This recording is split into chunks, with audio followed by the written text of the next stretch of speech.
from WDTN. And now in high definition, this is 2 News at 5. Who is paying for those attack ads that target our U.S. Senate candidates? Good evening, I'm Katie Houston. And I'm Mark Allen. It turns out nonprofits set up to promote social welfare are pouring millions of dollars into the bitter campaign being waged between Sherrod Brown and Josh Mandel. Pam Elliott shed some light on the source of this dark money.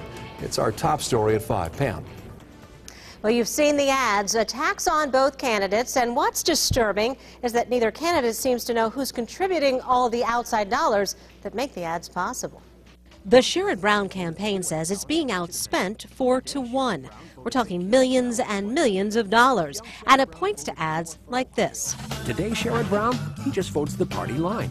At the bottom of the ad, you can read paid for by the Government Integrity Fund, without candidate authorization.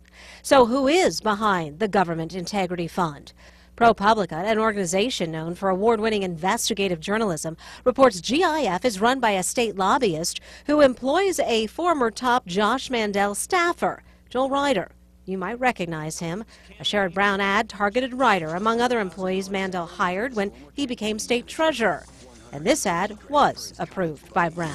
And $90,000 to his 26-year-old former campaign aide. So back and forth they go, and what you need to look for is a disclaimer or something that states the candidate himself endorsed the ad. Otherwise, the ad could be paid for by a nonprofit group, as they're called.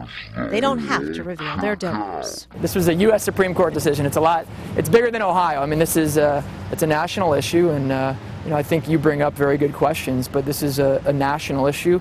Mandel wanted to make sure we saw this, a web ad that targets some of his wife's holdings paid for by Workers' Voice, a PAC for the AFL-CIO, not endorsed by any candidate. They were actually attacking my wife. Think about how sad that is. We have no control over her, though. And, Sherrod Brown, we asked him to denounce the ads, but at the end of the day, he doesn't have control over them.